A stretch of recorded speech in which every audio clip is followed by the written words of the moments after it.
नमस्कार मैत्रिणींनो, माझ्या यूट्यूब चॅनलमध्ये तुमचं स्वागत आहे।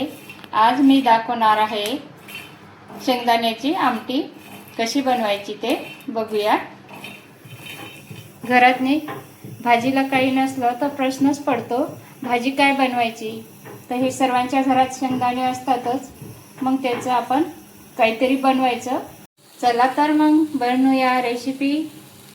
शेंगदाणे भाजून झालेले आहे। आता याची अशी हे गरम आहे साल काढून घ्यायची, नंतर मग मिक्सरला लावून याची थोडी जाडसर भरड करून घ्यायची आहे। गरम आहे, थोडे थंड झाल्यावर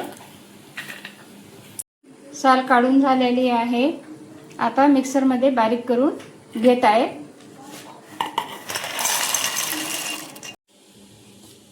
असं हे मिक्सरमध्ये जाडसर काढून घेतलेलं आहे बघा, असं जाडसर। आता याची आमटी करू। याच्यामध्ये तेल टाकलं, मोहरी, जिरं, लसूण, अद्रकची पेस्ट हे फिरवून घेत आहे। हळद,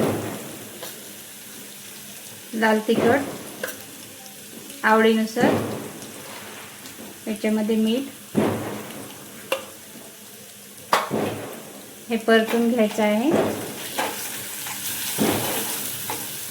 याच्यामध्ये कांदा खोबऱ्याचं वाटण पण टाकलेलं आहे, हे परतून घेऊ। मसाला परतून झालेला आहे। याच्यामध्ये बारीक चिरलेला टोमॅटो हे पण परतून घ्यायचं आहे। याला मऊसूत होईपर्यंत आपण झाकून ठेवूया।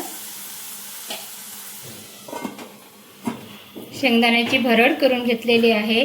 याच्यामध्ये थोडं थोडं पाणी टाकून मिक्स करून घेऊ।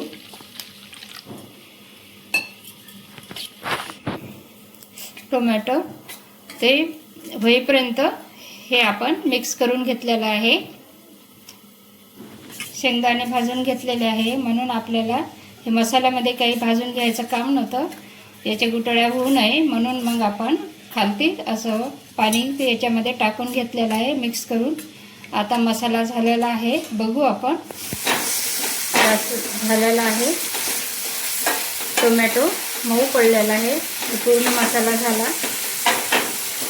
याला मिक्स करून चांगलं घ्यायचं। एकजीव करून घेतलं की याच्यामध्ये बॅटर आपण तयार करून घेतलेलं आहे शेंगदाण्याचं, हे याच्यातून टाकून घ्यायचं। शेंगदाण्याची आमटी तुम्हाला कशी पाहिजे, घट्ट पाहिजे किंवा पातळ पाहिजे, हे आपापल्या याच्यावर अवलंबून आहे। मी थोडं पाणी ॲड करत आहे। आता हे उकळी येईपर्यंत शिजवून घ्यायचं आहे। आमटीला छान उकळी आलेली आहे। आपण याच्यामध्ये थोडंसं असा कोथिंबीर टाकून घेऊया। याच्यावर चव वाढवण्यासाठी थोडंसं तूप टाकू शकता तुम्ही। गरमागरम भाजी तयार झालेली आहे। तुम्ही भातासोबत, पोळीसोबत किंवा भाकरीसोबत खाऊ शकता, खूप छान लागते। मी ही भाजी असं गरम गरम भातासोबत खात आहे, खूप छान लागते। तुम्ही पण अशी करून बघा, खाऊन बघा आणि लाईक शेअर करायला विसरू नका।